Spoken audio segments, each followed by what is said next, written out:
Sa previous episode, ang bida nating nagngangalang Banasa ay bigla na lang na-summon sa ibang mundo bilang isang kandidato pagkabayani, subalit may problema dahil ang kakayahan niya ay hindi kwalipikado para maging isang bayani at sobrang nadismaya ang hari sa pangyayaring ito.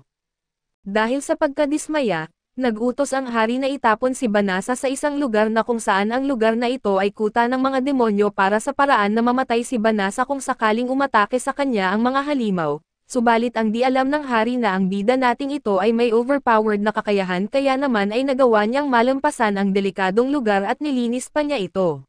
At sa pagpapatuloy, habang lumulubog ang araw ay pinagmamasdan ni Fleo at Riz ang tanawin at bigla ang kinuha ni Fleo ang isang singsing na kanyang ginawa mula sa isang bihirang hiyas at isinuot ito sa daliri ni Riz, ipinahayag na ito ay isang singsing pangkasal.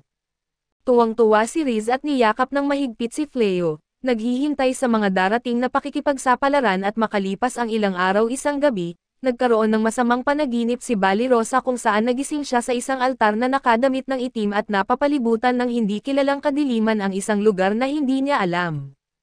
Naghanap siya ng paliwanag nang biglang lumitaw si Almana sa harap niya at tinanggap siya sa kastilyo. Agad na natakot si Bali nang makita ang isang general ng hukbong demonyo sa harap niya at tinanong kung ano ang ginagawa niya roon at nasaan siya. Kalma na sinabi ni Almana na siya ang magiging nobya dahil magkakaroon sila ng isang royal na kasal ngayong araw. Bago pa man niya may proseso ang impormasyon, lumabas mula sa mga anino ang Demon Lord na ipinahayag ang kanyang pagmamahal kay Bali at lumapit sa kanya na nakasuot ng damit pangkasal ng lalaki. Lubos na natakot si Bali sa kanya pero hinihila siya palapit at sinabing napakaganda niya at napakaswerte niyang mapapangasawa siya. Mabilis na ipinahayag ni Almana na bilang regalo sa kasal, nagpa siya sigaw na sakupin ang buong mundo at sunugin ito upang magsimula ng bago at siya ay magiging bilang hari at si Bali bilang reyna ng bagong mundo. Natakot si Bali sa sinabi at sinabing ayaw niyang masira ang mundo pero sinabi ng Demon Lord na huli na para doon at sinimulan niyang subukang halikan si Bali, na naging sanhi ng paggising niya mula sa masamang panaginip. Bumangon siya sa malamig na gabi na pawis at iniisip niya ang kanyang panaginip. Ngunit sa kaibuturan ng kanyang puso ay nagustuhan niya ito ng kaunti at nagsimulang malito sa kanyang nararamdaman, nagising ang ibang mga babae at sinabi sa kanya na tumahimik para makatulog sila. Kinaumagahan, nagising siya at nagsimulang maghanda ng almusal kasama si Riz nang mapansin niyang parang mabagal si Bali at pagod at tinanong ni Riz kung okay lang ba ang lahat. Sinabi ni Bali na kulang lang siya sa tulog dahil sa mga panaginip niya na parang bangungot sa kanya. Nang marinig ito gaya ng isang makatwirang tao ay agad na iniisip ni Riz na si Bali ay in love na ikinagulat at ikinahiya ni Bali habang pilit niyang itinatanggi ito, hinawakan ni Riz ang kanyang mga kamay at sinabi na sa kaso ng mga demon wolves, nagsisimula silang magkaroon ng mga panaginip tungkol sa tao na mahal nila kahit na hindi pa nila ito alam na nagmumukhang bangungot kahit hindi naman. Mukhang nahihiya siya kaso nalilito si Bali habang inulit ni Riz na tiyak na in love siya. Narinig ito ng mga babae at agad silang tumakbo sa kusina at nagtanong kung sino ang mahal ni Bali, pero pulang-pula si Bali at sinabing wala siyang mahal at lahat ng iyon ay isang hangal na panaginip lang. Hindi nasiyahan ang mga babae at gusto nilang malaman ang buong kwento, kaya nag-isip sila kung sino ang maaaring gusto ni Bali at nauwi sa conclusion na baka ang Demon King ang gusto niya. Agad na itinanggi ni Bali ito at sinasabing hindi niya gusto ang Demon King at malamang na kinamumuhian siya nito dahil siya ay tao. Pero naalala ng mga babae na madalas pumunta ang Demon King sa kanilang lugar para lang makasama si Bali at kitang-kita na ito, itinanggi ni Bali ito at ipinaliwanag na pumupunta lang ang Demon King para makikipagkita kay Cleo, at sinusubukan siyang mahanap na hindi handa para masaktan siya. Pero napagpasyahan na ng mga babae ang kwentong mas gusto nila at sinabi ni Muscle Mommy na dapat niyang kunin ang puso ng Demon King para makapamuhay sila ng magkasama. Gaya ni Riz at Fleo kahit magkaibang lahi sila ay biglang naging curious si Jin at tinanong si Rice kung paano at bakit siya nahulog kay Fleo. Sumagot si Riz na walang partikular na dahilan pero mabait si Fleo mula sa simula, na karaniwang itinuturing na kahinaan sa mga halimaw pero malakas din siya at madaling natalo si Riz at dahil sa kanyang magiliw na ugali, nahulog ang loob ni Riz sa kanya. Narinig lahat ito ni Fleo na ikinahihiya nilang dalawa at habang abala ang grupo ni Fleo sa kabilang bahagi ng kaharian, walang pakialam ang prinsesa at lahat ng Maharlika ay nag-aalala dahil hindi nila alam kung ano ang gagawin laban sa hukbong demonyo. biglang tumakbo ang isa sa mga ministro at sinabi sa prinsesa na ang gintong ibinigay ni Fleo para sa muling pagtatayo ng lungsod ay ang espesyal na gintong barya na ibinibigay lang sa mga bayani. Nalito sila kaso nang isipin ng prinsesa, na-realize niyang si Fleo ang unang bayani na tinawag sa mundong ito pero dahil mababa ang kanyang stats at siya ay pinaalis kasama ang ilang ginto at pagkatapos noon, naisip ng prinsesa na binago ni Fleo ang kanyang pangalan at anyo upang magmukhang siya ngayon. Na-realize niya ngayon kung bakit ayaw ni Fleo na kunin ang posisyon ng bayani at lubos siyang nahiya sa kung paano nila siya tinrato nang tinawag siya sa mundo na ito. Biglang pumasok ang isang bantay sa korte at sinabing nakatakas ang nahiyang bayani kasama ang kanyang malaking hita na lingkod mula sa kulungan at tumakas. Sinabi ng prinsesa na ihanda ang mga bantay at ipadala sila upang hanapin ang mga tumakas habang nagpasya siyang harapin ang sitwasyon laban sa Demon King, samantala ay nagtatago ang golden-haired na hangal sa mga palumpong kasama ang kanyang lingkod habang hinahanap sila ng mga bantay. Sinabi ng lingkod na pagod na ang kanyang mga binti at hindi na siya makakatakbo pa, ngayon ay hindi lang sila mga wanted kundi isa na rin sila sa mga magnanakaw dahil ninakaw ng bayani ang ilang kayamanan mula sa Royal Treasury. Sabi ng bayani na nararapat lang sa kanya iyon dahil ipinangako sa kanya ang ginto na lampas sa kanyang imahinasyon matapos ang kanyang trabaho. Pero sa kasamaang palad, ang tanging nahanap niya bago tumakas ay isang magic bag at sinuri niya ang bag at nakakita ng isang chest at buong pananabik itong binuksan, inaasahang makakita ng ginto kaso isang lumang pala ang nakita niya at biglang narinig ng mga bantay ang ingay mula sa kanilang lugar at tumakbo upang suriin, pero walang nakita. Lumalabas na ang pala ay isang royal treasure at kayang maghukay ng butas ng mabilis. Tumingin ang bayani sa taas at iniisip kung paano sila makakaalis doon at pabalik sa kastilyo ng Demon King. Dinala ni Uma ang ulat na hindi pa nila natatagpuan si Fleo at ang kanyang grupo at iminungkahi na dapat nilang ituon ang kanilang pansin sa pagsalakay dahil malapit na silang lubos na mapapabagsak ang Royal Kingdom na matagal nang sinusupil sila.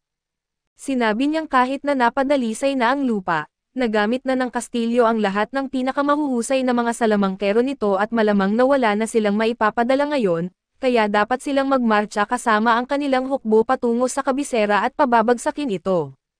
Tiyak na magreresulta ito sa ilang pagkamatay ng mga demonyo na papasok sa napadalisay na rehiyon, pero ang kanilang sakripisyo ay magpapahina sa mga depensa at magdudulot ng tagumpay. Sinabi ni Gao na ipagpatuloy ang paghahanap kay Fleo dahil hindi ito maaaring umalis ng kaharian at dapat ay nandyan lang siya. Kailangan nilang hanapin siya dahil siya lamang ang maaaring gumamit ng purification magic kung gugustuhin niya. Tiningnan siya ni Almana at sinabi na sayang lang ang oras nito at tumayo ang Demon Lord at lumapit kay Almana at inuunat ang kanyang braso at hinahaplos ang kanyang ulo. Sinasabing ayaw nitong magsakripisyo ng mas maraming kasapi ng hukbo kaysa sa kinakailangan. Narinig lahat ito ng isang kakaibang babae na lumabas na kanang kamay ng kapatid ni Gao. Ipinabatid niya sa kapatid na si Sui ang lahat ng narinig at galit na sinuntok ni Sui ang mesa na nagpagulat sa babae at nagpapabagsak rito. Sinabi ni Sui na lumalambot na ang kanyang kapatid at ang desisyon nitong subukang isama ang isang tao sa kanilang hukbo ay isang kahihiyan. Muling sinuntok ni Sui ang kanyang upuan na nagpadala ng piraso ng bato sa babae at muli itong bumagsak habang dumudugo. Tumayo si Sui at ipinahayag na panahon na para magkaroon sila ng bagong hari at sinabing agawin niya ang trono mula sa kanyang kapatid, at pamumunuan ang hukbo ng demonyo patungo sa tagumpay. Habang nangyayari lahat ng ito ay nasa labas si Fleo kasama si Riz sa pamilihan, bumibili ng bagong sangkap para sa isang putahe na gusto niyang gawin at mukhang maganda ang mood ni Fleo at tinanong si Riz kung gusto niyang mag-lunch na magkasama. Na agad nagpapagaan sa mood ni Riz dahil magkakaroon pa siya ng ekstrang oras kasama siya. Hinawakan niya ang braso ni Fleo habang naglalakad sila at nakita nila ang tindahan ng isang matandang babae na mukhang magsasara na. Tinanong nila kung ano ang nangyari at sinabi ng matanda na hindi na siya makahanap ng mga supplier dahil ang digmaan ay umabot na sa mga kalapit na nayon mula noong huling atake at nasira ang lugar. Nalungkot silang dalawa dahil na-realize nilang hindi nila matatakasan ang digmaan. Nagpatuloy silang maglakad at napansin ni Fleo kung gaano katatag ang mga tao dahil mas marami pang mga tindahan ang nagbubukas sa lugar at bago sila pumasok sa restaurant, tumakbo si Bali papunta sa kanila at sinabi niyang gusto niyang i-treat sila sa lunch dahil na-promote siya sa Adventurers Guild salamat sa kanilang pagsasanay. Masaya si Fleo habang nadismaya naman si Riz dahil gusto niyang magkaroon ng oras na magkasama lang sila. nagpasya silang lahat na pumasok para magdiwang. Habang kumakain, lumipad si Jin papunta kay Fleo at sinabing nakaramdam siya ng napakalakas na presensya ng demonyo malapit at dapat na silang umatras kaso pinigilan siya ni Riz at sa kanilang sorpresa, sigaw mismo ang demonyo at malugod silang binati nito. Lahat sila pumasok at umupo sa hapagkainan habang natatakot si Bali at pinuri ni Gao kung gaano siya kaganda ngayon. Sinabi ni Gao kay Fleo na madalas siyang pumunta rito dahil gusto niyang makakuha ng mas maraming impormasyon tungkol sa mga tao at dahil rin sa masarap ang kanilang pagkain. Nainis si Bali at tinanong kung nandito siya para magtipon ng impormasyon tungkol sa mga tao para durugan sila, at tapat na sumagot si Gao na oo at nainis si Bali pero pinapakalma siya ni Fleo. Sinabi ni Gao na hindi pwedeng magkasama ang mga tao at mga demonyo dahil hindi nila mapigilan ang hindi maapektuhan ng bawat isa.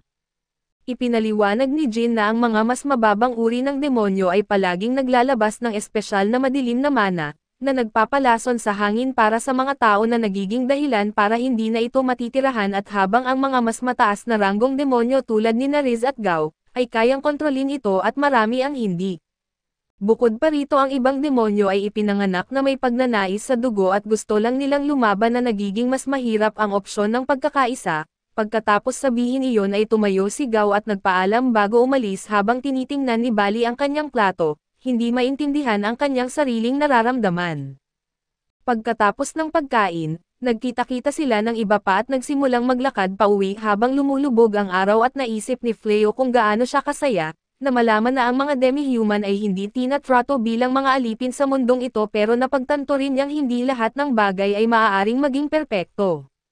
Dahil dito ay niyakap niya si Riz mula sa likod at sinabi kung gaano niya ito kamahal habang unti-unting nararamdaman ang takot, na pagtanto niyang maaaring mapipilitan siyang pumili ng panig sa digmaang ito sa lalong madaling panahon. Kaso dito muna matatapos ang ating recap, salamat sa inyong panonood hanggang sa muli.